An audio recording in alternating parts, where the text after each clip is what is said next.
একটি নবজাতক শিশুর জন্মের পর অতি দ্রুত তার লিঙ্গ শনাক্ত করা বাবা মায়ের একটি বিশেষ দায়িত্ব। দেখুন সন্তানের প্রতি সচেতনকারী এই মায়ের ভালোবাসা। আমার মতো মা যারা হয় তারা যেন এই চিকিৎসা পায় বা আমার এটা দেখে জানি তাদের চোখ খুলে যায়। হিজড়া সন্তানের বয়স বেড়ে যাওয়ার পর তাকে সুস্থ করা খুবই কষ্টসাধ্য। বর্তমান জন্ম নেওয়া প্রতিটি হিজড়া শিশুকেই চিকিৎসার মাধ্যমে সুস্থ করা সম্ভব। সারা বিশ্বে এখন আধুনিক চিকিৎসা বের হয়েছে হিজড়া বাচ্চাদের জন্য, কিন্তু এর জন্য অবশ্যই আমাদের ছোটবেলা থেকেই জানতে হবে আমাদের ঘরে জন্ম নেওয়া শিশুটি হিজড়া নয় তো। একটি হিজড়া সন্তান বাইরে থেকে আসে না, এরা আমাদের মতোই পরিবার থেকে বের হয়। আপনার সন্তান ছেলে হোক অথবা মেয়ে হোক, তার মধ্যে যদি এই 5টি লক্ষণ দেখতে পান তাহলে অবশ্যই বুঝে নিতে হবে সে একজন হিজড়া বাচ্চা, এবং সাথে সাথে অতি দ্রুত তার জন্য উন্নত মানের চিকিৎসার ব্যবস্থা করতে হবে। তাহলে চলুন দেখি সেই 5টি লক্ষণগুলো কি কি। সেই সাথে আপনি যদি আমাদের এই চ্যানেলে নতুন হয়ে থাকেন তাহলে অবশ্যই চ্যানেলটি সাবস্ক্রাইব করে দিয়ে পাশে থাকবেন। আমরা নিয়মিত এই চ্যানেলে গর্ভবতী মা ও শিশুর স্বাস্থ্য সংক্রান্ত বিভিন্ন সতর্কতামূলক তথ্য আপলোড করে থাকি। আমরা জানি সারা পৃথিবীতে হিজড়া মোট 2 প্রকারের হয়ে থাকে।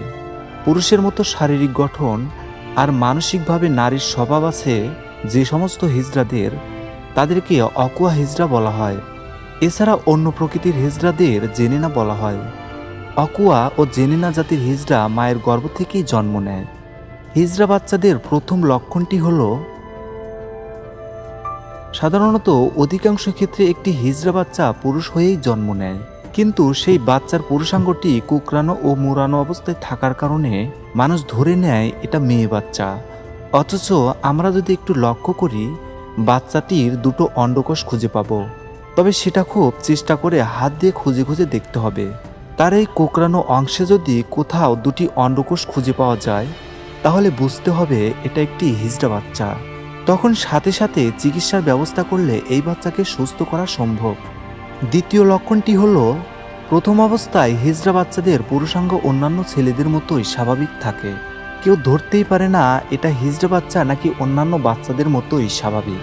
এটা ধরতে হলে বাবা মায়ের খেয়াল রাখতে হবে বাচ্চাটির বেড়ে ওঠার দিকে, কেননা হিজড়া বাচ্চাদের বয়স বাড়ার সাথে সাথে সমস্ত অঙ্গগুলোও বড় হতে থাকে, কিন্তু তার পুরুষাঙ্গটির আকার আকৃতির কোনো পরিবর্তন হয় না, বরং এটা ধীরে ধীরে ছোট হয়ে নেতিয়ে পড়ে।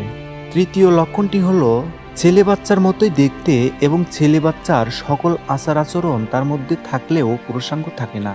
চতুর্থ লক্ষণটি হলো, মেয়ে বাচ্চার মতোই সকল বৈশিষ্ট্য থাকলেও নারী জননাঙ্গ তার মধ্যে থাকে না। সর্বশেষ 5 নম্বর লক্ষণটি হলো, উভয় বৈশিষ্ট্য বিদ্যমান, অর্থাৎ এই ধরনের হিজড়া বাচ্চাদের আচার আচরণ ছেলে মেয়ে উভয় বাচ্চাদের মতোই হয়ে থাকে। তাই আসুন আমরা নিজে সুস্থ থাকি এবং আমাদের বাচ্চাকেও সুস্থ রাখি।